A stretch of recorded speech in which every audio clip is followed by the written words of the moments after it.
So I thought we were done. I thought the project was going to be good to go. And yesterday, we published this, we published it live. We're in a production environment. And then I got into, the initial testing. And of course, there's problems, right? To be expected. Building the product wasn't as hard as I thought. So any problems that pop up, I look at it as like, okay, well, I'm clearly equipped to handle this, even if I can't really easily figure it out, even if it takes me a few hours to work through it. So we're having some issues with different features working in terms of like adding files or documents, adding, different functionality, the ability to edit certain things.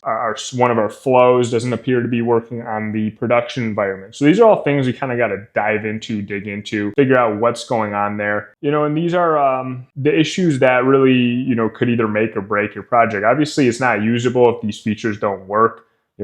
Think of this almost the core functionality of the software. So it's just finding, okay, well, why was it working on the local environment versus production? Key lesson for you in this video is just the real world, right? It always breaks those assumptions. We always have our assumptions on how something's going to go, how a project's going to work, how we think it should work, versus when we actually get to that real world feedback, right? In my mind, I'm like, oh, the pilot testing will probably go smooth. There won't be any problems, right? And fingers crossed.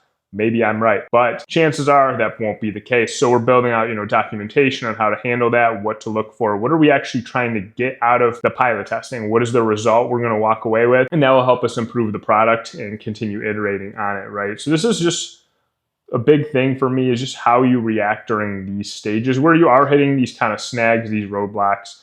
And to me, this is like the big stuff that will just determine if you make it to launch or you end up quitting out on the project altogether. So in close, I'm just learning to like this phase, right? I look at it as like, okay, new problem, great. Like we'll work through it, not worried about it.